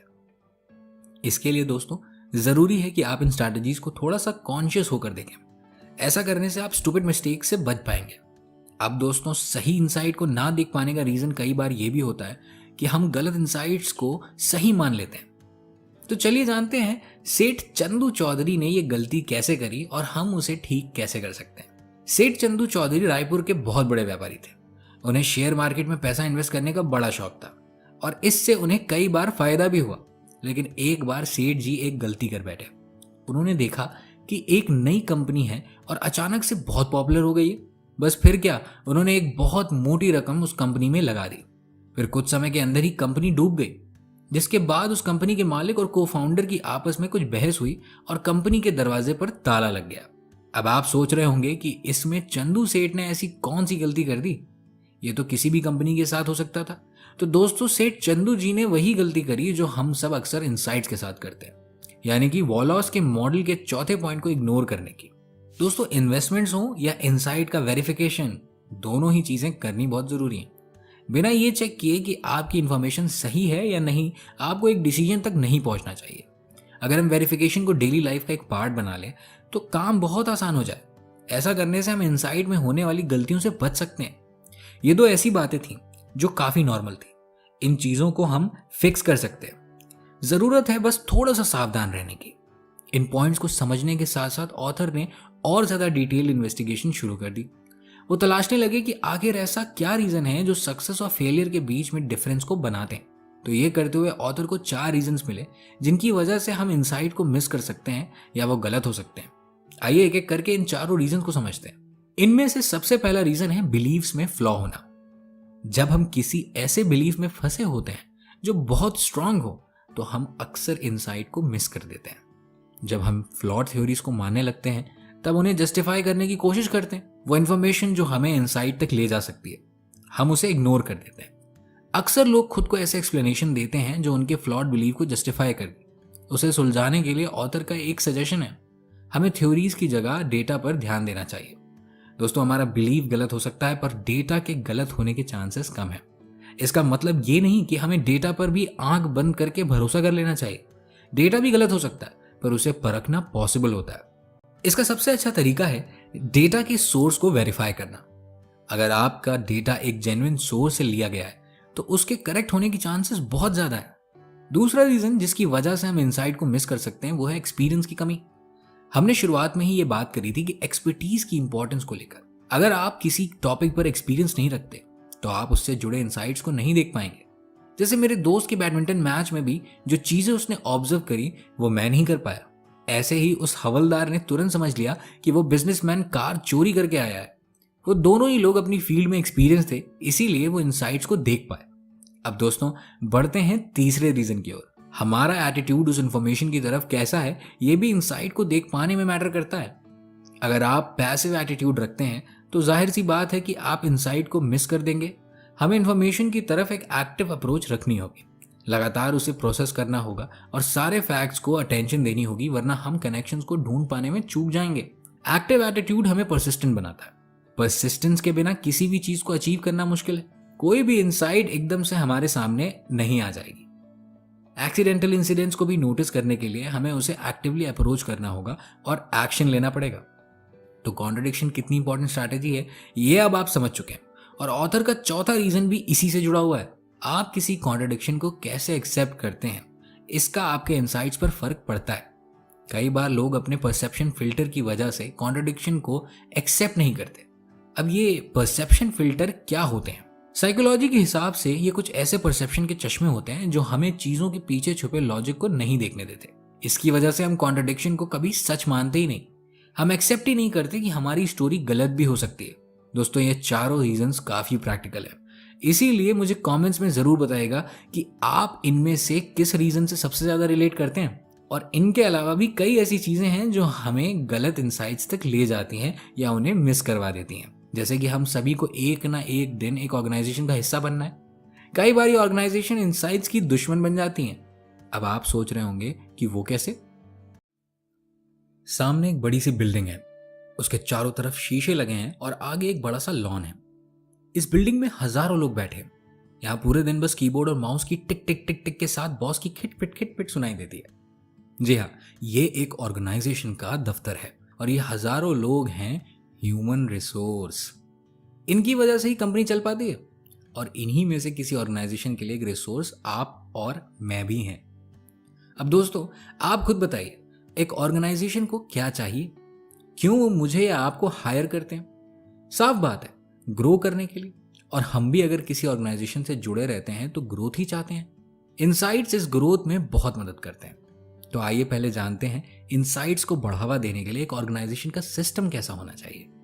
दोस्तों, एक सिस्टम में 3 चीजों का होना बहुत जरूरी है और आपको ध्यान रखना होगा इन बातों का अपने लिए एक सही ऑर्गेनाइजेशन चूज करते वक्त। सबसे पहली बात, वो सिस्टम ऐसा हो जो आपके काम को इजीली पूरा करने में मदद करे, ना कि आपके काम को और ज्यादा कॉम्प्लेक्स कर दे।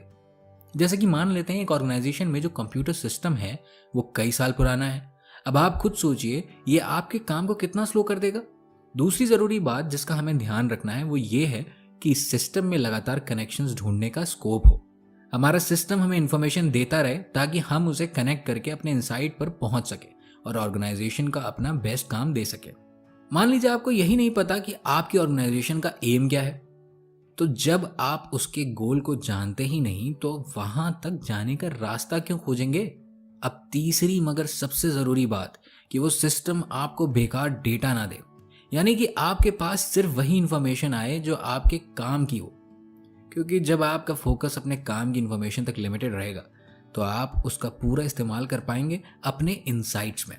जैसे कि एक मीटिंग में अगर ये डिस्कस होने लगे कि बॉस के घर में क्या चल रहा है तो हमें सुनने में बड़ा मजा आएगा, पर वो इन्फॉर्मेशन हमारे किसी काम की नहीं। दोस्तों, इन तीनों बातों को आप तो ध्यान में रख सकते हैं, साथ ही साथ ये बातें ऑर्गेनाइजेशन को पता होना भी बहुत जरूरी है। आइए एक बार हम मैनेजर बनकर देखते हैं और जानते हैं कि हम अपने एम्प्लॉयज को इनसाइट गेन करने में कैसे मदद कर सकते हैं। अब इन तीनों बातों पर अगर गौर करें तो हम देख पाएंगे कि तीनों पॉइंट्स ही ऑर्गेनाइजेशन के स्ट्रक्चर और ऑर्डर से जुड़े हैं। पर दोस्तों, इनसाइट्स का तो कोई ऑर्डर नहीं होता, वो कभी भी कैसे भी और कहीं भी आते हैं। अब ऐसे में एम्प्लॉयज सही डिसीजन कैसे ले पाएंगे? उसके लिए जरूरी है कि आप उन्हें क्रिएटिव स्पेस दीजिए, यानी कि बजाय काम करने के एक पैटर्न पर ध्यान देने के आपको डिस्कवरी करने की जगह देनी होगी। Not trying is the first step of failure. बिना किसी चीज को आजमाए आप उसमें सक्सेसफुल नहीं हो सकते। ऐसा ही केस डिस्कवरी के साथ भी है। दोस्तों, आप कोई भी काम दोगुनी एफिशिएंसी से कर सकते हैं अगर आपको वो स्पेस मिले जहां आप इनसाइट्स को बढ़ा सके। पर ऑर्गेनाइजेशन ऐसा नहीं चाहती। वो ये तो चाहती हैं कि आप काम दोगुनी एफिशिएंसी से करें, पर ये नहीं चाहती कि आप इनसाइट्स का यूज करें। उन्हें हमसे कोई पर्सनल दिक्कत नहीं है, बस एक ऑर्गेनाइजेशन के काम करने का तरीका ही कुछ ऐसा है कि वहां इनसाइट्स के लिए ज्यादा जगह नहीं है। लेकिन ऐसा क्यों है? इसके पीछे एक लॉजिक है दोस्तों। एक ऑर्गेनाइजेशन एक प्लान के हिसाब से काम करती है। एक एक चीज को ट्रैक किया जाता है और सब कुछ पहले से ही प्रेडिक्ट कर लेते हैं, और इनसाइट्स हमारी इमेजिनेशन से जुड़े होते हैं। अब दोस्तों, इमेजिनेशन तो सर्टेन नहीं है ना, वो कहीं भी जा सकती है। यही वजह है कि ऑर्गेनाइजेशंस इनसाइट्स को ज्यादा प्रमोट नहीं करती, पर वो उन्हें नुकसान कैसे पहुंचा सकती हैं? इनसाइट्स तो नेचुरली आते हैं ना, उसे कैसे कंट्रोल कर सकता है कोई? ऑब्वियसली ये कोई नहीं कर सकता। ऑर्गेनाइजेशंस डायरेक्टली हमारे इनसाइट्स को रोकती नहीं है, पर उनका एनवायरनमेंट हमारे अंदर 2 ट्रैप्स बना देता है। उन ट्रैप्स की वजह से हमारे इनसाइट्स को नुकसान होता है। तो आइए जानते हैं ये 2 ट्रैप्स क्या हैं। इनमें से पहला है प्रिडिक्शन ट्रैप। प्रिडिक्शन क्या होता है? दोस्तों, हिंदी में हम उसे अनुमान कहते हैं। जब हम फ्यूचर के किसी इवेंट का डेटाबेस के हिसाब से जज कर लेते हैं तो उसे हम प्रिडिक्शन कहते हैं। क्रिकेट मैच में कमेंट्री के दौरान आपने अक्सर प्रिडिक्शंस को सुना होगा। कुछ ऐसी प्रिडिक्शंस के बेसिस पर ऑर्गेनाइजेशंस भी काम करती हैं। इन्हीं प्रिडिक्शंस की वजह से हमारे दिमाग में प्रिडिक्टेबिलिटी ट्रैप बन जाता है। अप्रेजल और इंसेंटिव्स को प्रिडिक्ट करके हम काम को खत्म करने पर ध्यान देते हैं, ना कि कुछ नया डिस्कवर करने पर। पहले आप जिन इंसाइट्स को ढूंढते थे, इस ट्रैप में आने के बाद आप उन्हें ही डाउट करेंगे। इसका एक और बहुत बड़ा रीजन है दोस्तों, ऑर्गेनाइजेशन में हर चीज प्री प्लान होती है, पर आप जानते हैं इनसाइट्स आपको कोई भी इंफॉर्मेशन दे जाते हैं और वो कैसा भी रूप ले लेती हैं। आप उस पर रिलाई नहीं कर सकते। अगर आप एक मैनेजर हैं तो आपके लिए बेटर है कि आप हर चीज को प्लान तरीके से ही पूरा करें। इनसाइट्स आपको एक रिस्क्स और कॉम्प्लिकेशंस में डाल सकते हैं जिनसे निपटने के लिए आप तैयार नहीं हैं। तो पहले ट्रैप को तो आप काफी हद तक समझ गए हैं। अब जरूरत है दूसरे ट्रैप से रूबरू होने की। पर उससे पहले मेरे एक सवाल का जवाब दीजिए जरा।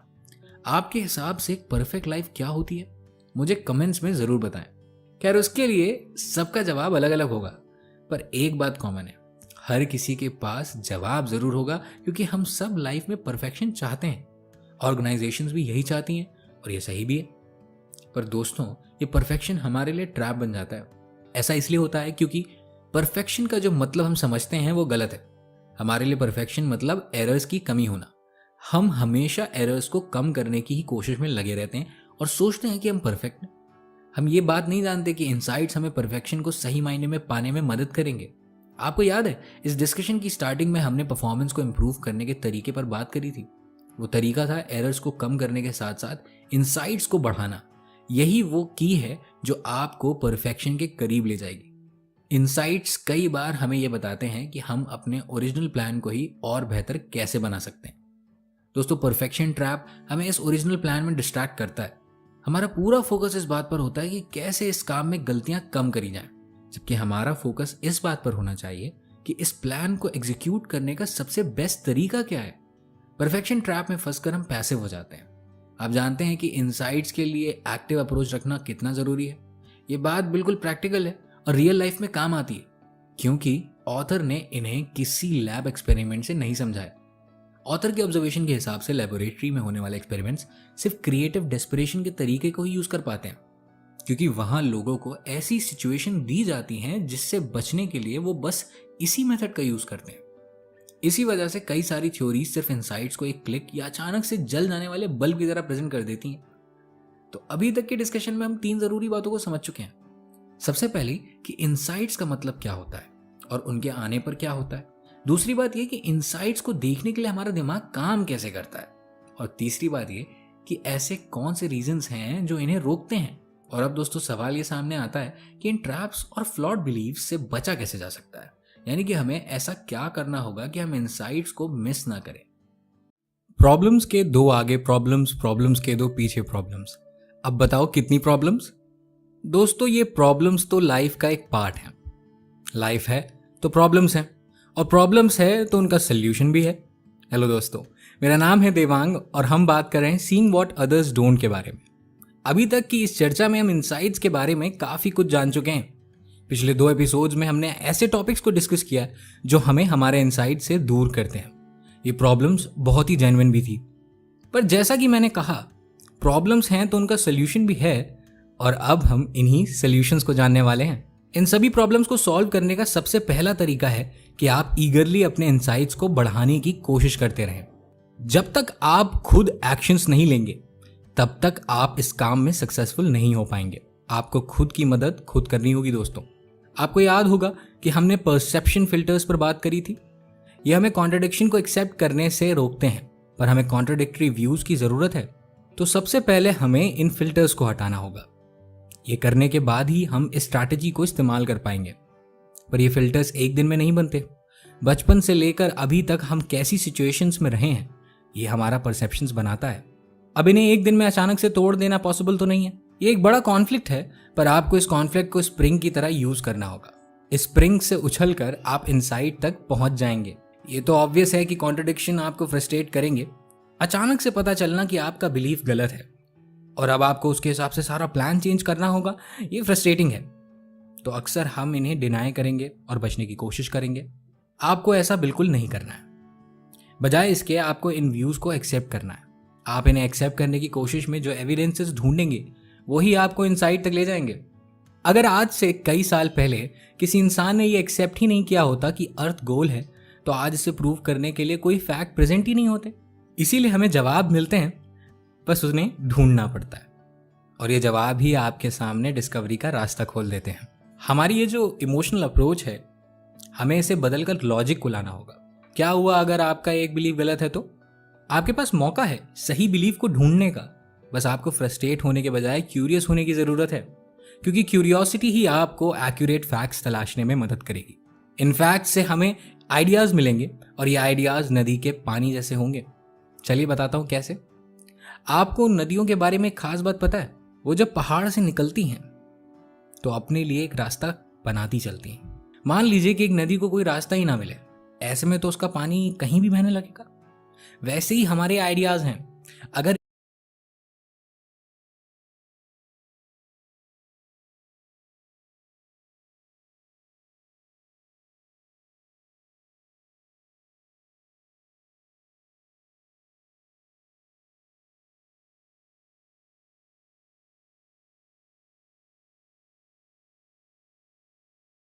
इन्हें नदी के पानी जैसे होंगे। चलिए बताता हूँ कैसे।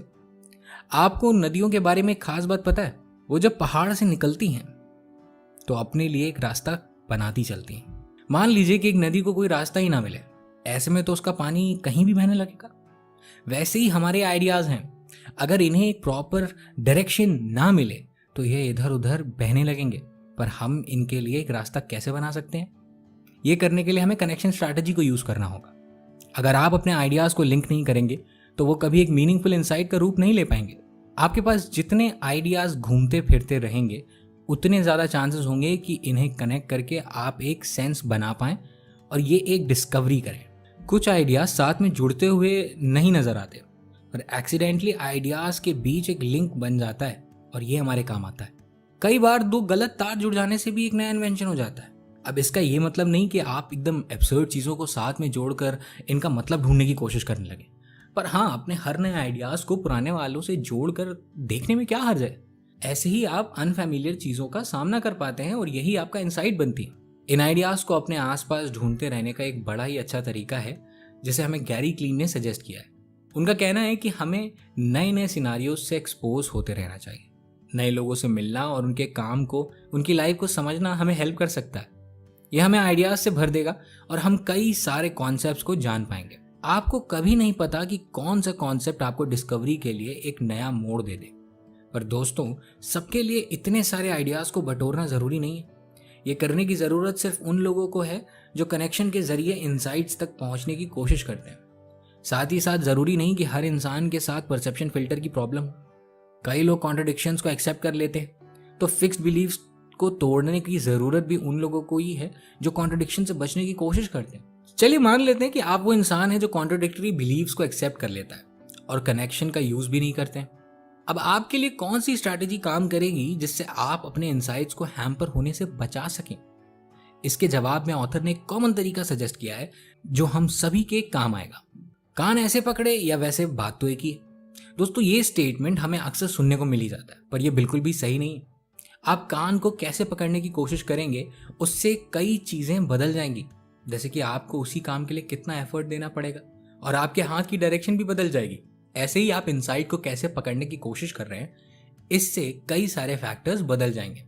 इसीलिए ऑथर ने एक कॉमन स्ट्रैटेजी सजेस्ट करी है। आपका मेथड कोई भी हो, पर आपको हमेशा इनसाइट को लॉजिक के साथ पकड़ना होगा। इसके लिए जरूरी है कि आप क्रिटिकल थिंकिंग पर ध्यान दें। दरअसल क्रिटिकल एनालिसिस एविडेंसेस को एनालाइज करने का एक सिस्टमैटिक तरीका है। इस स्ट्रैटेजी को यूज करना बहुत ही सिंपल है। इस प्रोसेस में आप क्वेश्चंस और अजम्पशंस को मानने से पहले बस उनके पीछे के लॉजिक को ढूंढना है। किसी ने मान लिया कि अर्थ गोल है, पर यह कोई इंसाइट नहीं, बस एक अजम्पशन है। यह इंसाइट तब बना जब कुछ शिप्स एक जर्नी पर निकली और घूमकर वापस उसी जगह पर पहुंची। तब इस बात के पीछे एक लॉजिक नजर आया।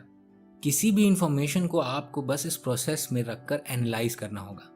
जब तक आपको इससे जुड़ा लॉजिक साफ साफ दिखने ना लगे, तब तक आपको उस इंफॉर्मेशन पर बिलीव नहीं करना है। क्रिटिकल थिंकिंग का यूज हम बाकी स्ट्रैटेजीज के साथ ही कर सकते हैं।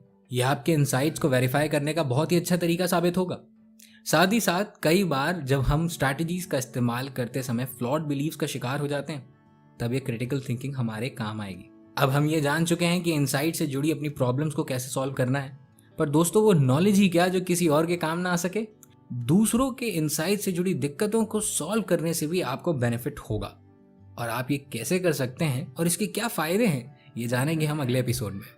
Helping others is the secret swords of a happy life.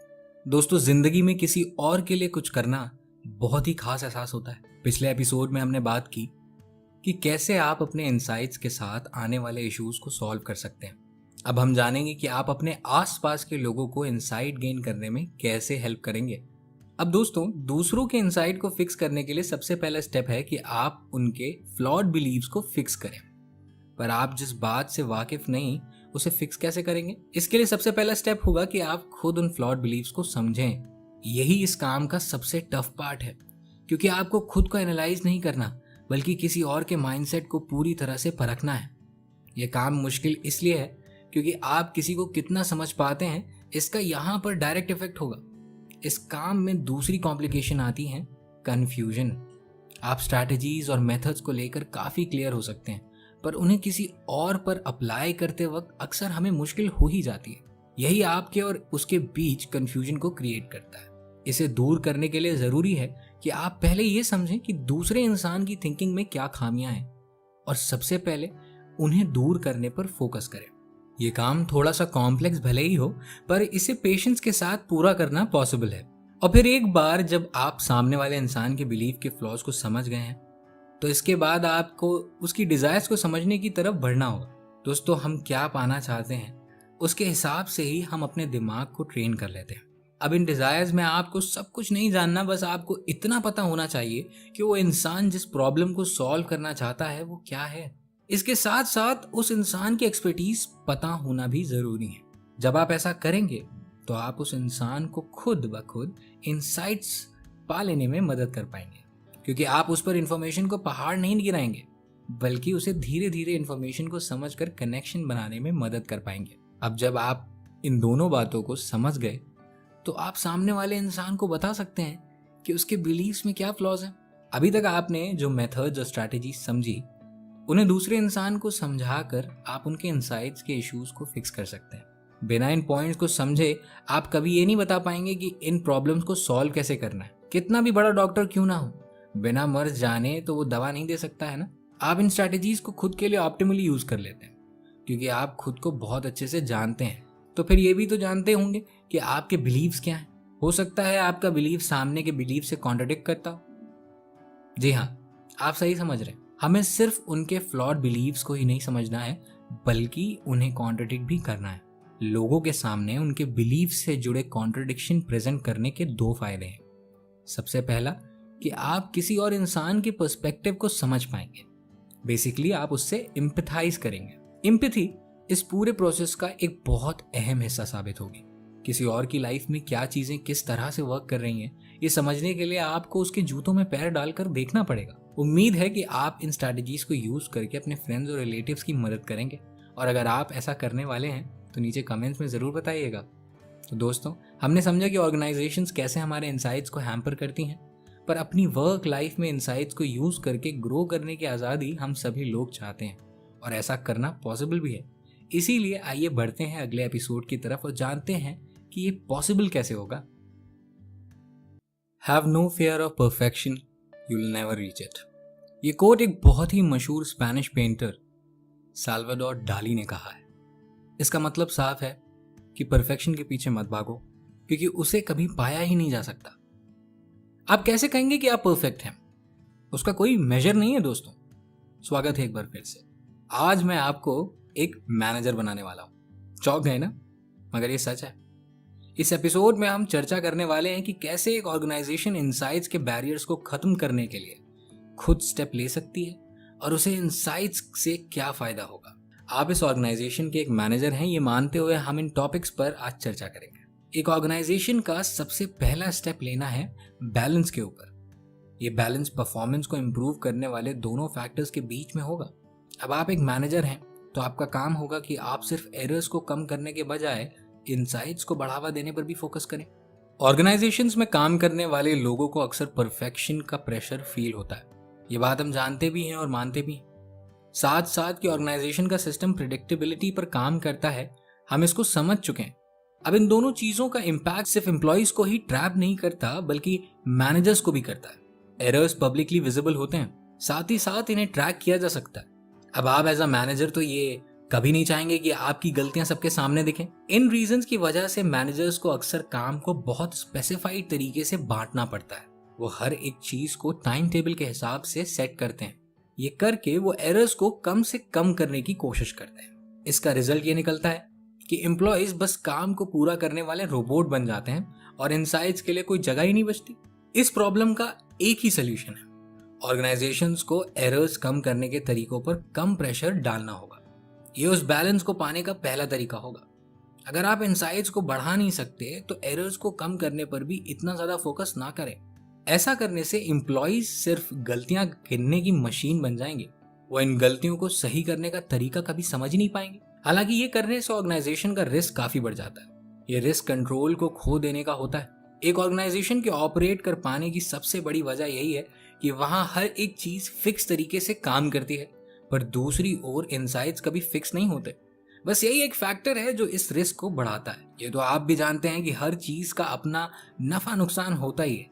वैसे ही इनसाइट्स अगर रिस्क को बढ़ा रहे हैं तो दूसरी तरफ ऑर्गेनाइजेशन को इससे फायदा भी होता है। इन बातों को ध्यान रखते हुए ऑथर ने कमाल का सजेशन दिया है, जैसे यूज करके ऑर्गेनाइजेशंस मिनिमम रिस्क के साथ इनसाइट्स का फायदा भी ले सकती हैं। ऐसा करने के लिए ऑर्गेनाइजेशंस को एम्प्लॉइज के काम को वेरीफाई करने का एक ऑल्टरनेटिव प्रोसेस बनाना होगा। इस प्रोसेस में वो ना सिर्फ गलतियों से फोकस हटाएंगे बल्कि नए आइडियाज को भी प्रमोट करेंगे। ये प्रोसेस रूटीन एडिटिंग के प्रोसेस से अलग होगा। यहाँ एम्प्लॉइज के काम में एरर्स ढूंढना किसी का पर्पस नहीं होगा। इसकी मदद से ऑर्गेनाइजेशंस खुद अपने एम्प्लॉइज को ट्रैप से निकाल पाने में मदद करेंगे। तो ये था बैलेंस बनाने का पहला तरीका, जहां पर आप एरर्स को कम करने से फोकस हटा सकते हैं। अब दोस्तों आता है दूसरा और सबसे ऑब्वियस तरीका, जो कि है एरर्स को कम करने के साथ साथ इनसाइट्स को बढ़ाते रहना। ये करने से ही प्रेडिक्टेबिलिटी के साथ साथ इमेजिनेशन भी काम कर पाएगी। दोनों चीजें साथ मिलकर out of the box ideas लाने का काम करेंगी। इस स्टेप को पूरा कर पाने के लिए भी ऑथर ने एक सजेशन दिया है। वो सजेस्ट करते हैं कि ऑर्गेनाइजेशंस के पास अपनी एक टीम होनी चाहिए जो इनसाइट्स को प्रमोट करने का काम करे। हर ऑर्गेनाइजेशन में क्वालिटी चेक डिपार्टमेंट तो जरूर होना चाहिए। ठीक वैसे ही ऑर्गेनाइजेशन को एक इनसाइट डिपार्टमेंट की भी जरूरत होती है। इस डिपार्टमेंट में काम करने वाले लोग वर्क लाइफ में डिस्कवरीज को प्रमोट करेंगे। इसका सबसे मेन फोकस होगा क्रिटिकल थिंकिंग करना।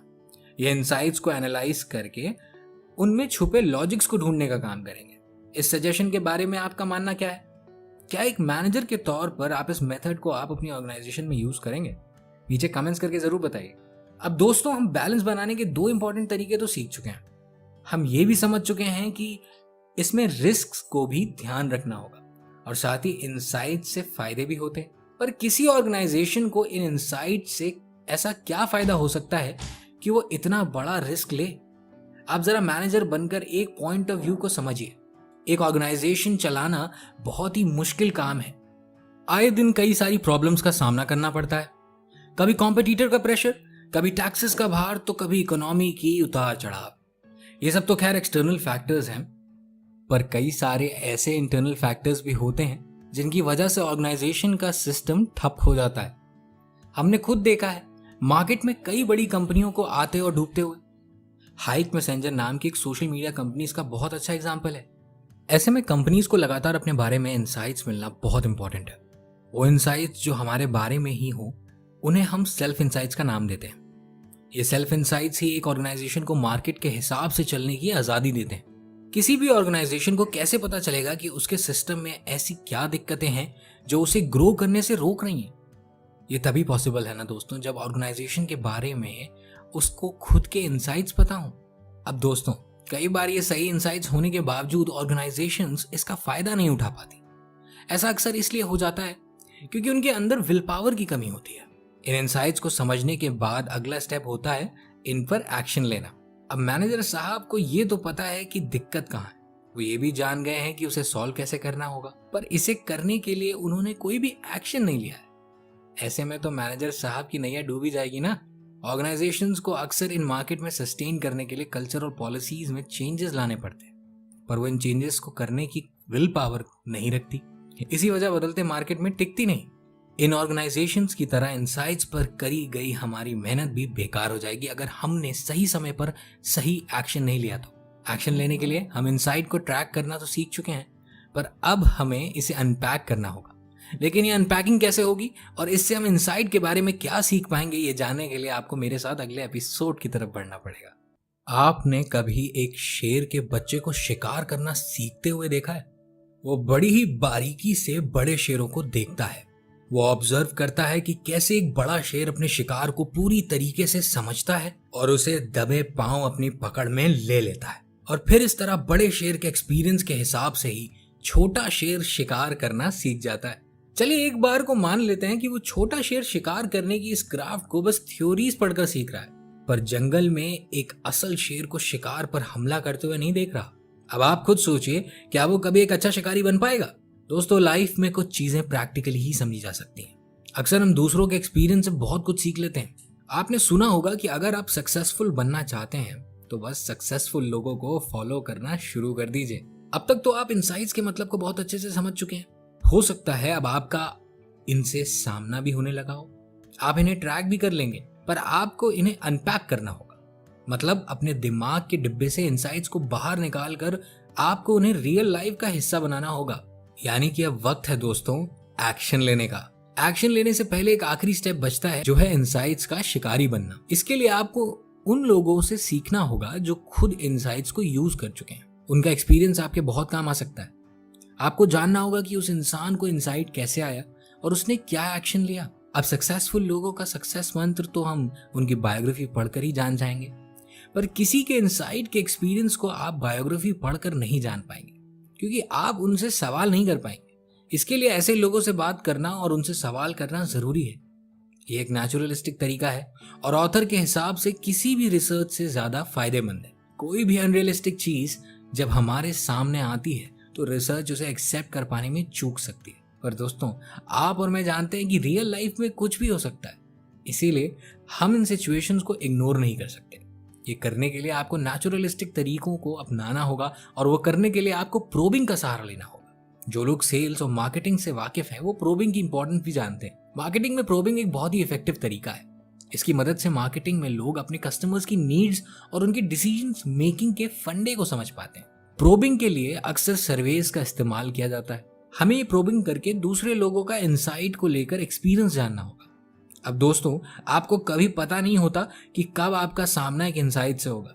ऐसे ही आप ये भी नहीं जानते कि कब आपको कोई इंसान मिल जाए जिसने इनसाइट्स को एक्सपीरियंस किया।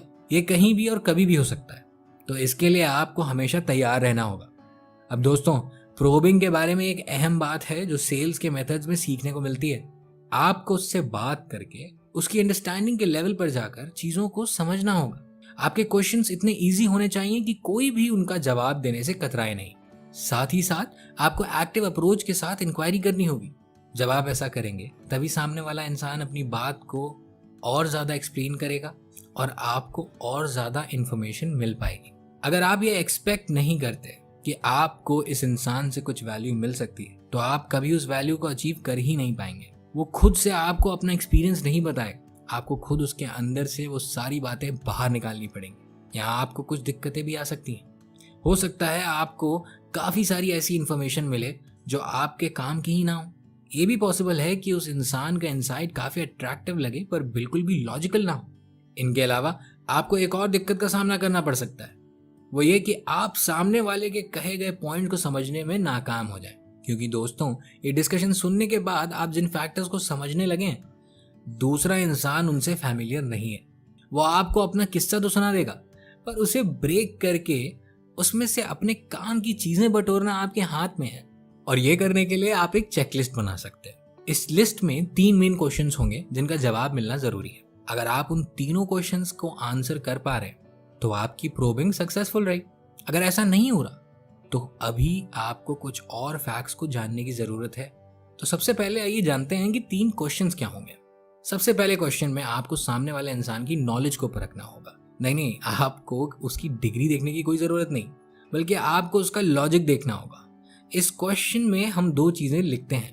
पहली ये कि क्या उस इंसान के पास इतनी इंफॉर्मेशन थी जो कि उसके इनसाइट को वेरीफाई करने में काम आए। दूसरी ये कि क्या उस इंसान ने उस चीज से जुड़ा कोई अहम फैक्ट मिस तो नहीं कर दिया। अब इसके बाद आप दूसरे क्वेश्चन की तरफ बढ़ेंगे। यहाँ आपको सामने वाले के बिलीव्स और एक्सपीरियंसेस को जानना होगा। पहले आपको चेक करना है कि इस इंसान ने कैसे मेथड यूज किए हैं। उसके बाद आपको देखना होगा कि उसके सामने क्या क्या पैटर्न्स आए थे और उन पर कैसे उसका रिएक्शन सामने आया था। इसके बाद आप काफी हद तक ये जान चुके होंगे कि उस इंसान का डिसीजन किन चीजों को ध्यान में रखकर लिया गया था। अब इसके बाद आपको ये तीसरा और बहुत जरूरी क्वेश्चन का आंसर पता होना चाहिए। ये तीसरा क्वेश्चन है कि उस इंसान का मोटिवेशन क्या था। हमने पहले के एपिसोड में जाना था कि हर स्ट्रैटेजी को यूज करने के लिए कोई ना कोई मोटिवेशन जरूर होता है। साथ ही साथ हमारे रिफ्लेक्स रिएक्शंस के ट्रिगर्स भी अलग होते हैं। आपको ये दोनों चीजें समझनी होंगी, तभी आप डिसीजन मेकिंग को समझ पाएंगे। तो क्या आप अब शिकार पर जाने के लिए तैयार हैं? पर उससे पहले एक रिवीजन भी तो जरूरी है ना। जैसे हम स्कूल में एग्जाम देने जाते हैं तो सबसे पहले एक ही काम करते थे, वो था रिवीजन। आइए बढ़ते हैं इस बुक समरी के आखिरी एपिसोड की ओर और अभी तक की सीखी सारी बातों को फिर से तरोताजा करते हैं। दोस्तों, आपने वो जादू का खेल देखा है? जी हाँ, वही जिसमें काला कोट पहनकर एक जादूगर स्टेज पर आता है। उसके सर पर एक बड़ी सी काले रंग की टोपी होती है। वो उस टोपी को हाथ में पकड़कर कहता है, गिली गिली छू, और टोपी से निकलता है एक खरगोश। वैसे तो ये जादू सिर्फ हाथ की सफाई है, पर इन ट्रिक्स को सीखने में सालों की मेहनत लग जाती है। दोस्तों, हम जो स्टेज पर देखते हैं उसे हम मैजिक कहकर तालियां बजाते हैं, पर उसके पीछे छुपे पूरे एक प्रोसेस को नजरअंदाज कर देते हैं। ऐसा ही कुछ ऑथर ने इनसाइट्स के साथ भी होता देखा है। तभी उन्हें समझ आया कि इनसाइट दिखते जादू जैसे हैं, पर महज हाथ की सफाई जैसे ही होते हैं। इस डिस्कशन की शुरुआत हमने वॉलर्स की इनसाइट के मॉडल से करी और जाना कि थ्योरीज में इनसाइट को कैसे प्रेजेंट किया जाता है। वॉलर्स के मॉडल में जो तीसरी स्टेज थी, यानी कि इल्यूमिनेशन, वो बिल्कुल इनसाइट्स को मैजिक की तरह ही प्रेजेंट करता है।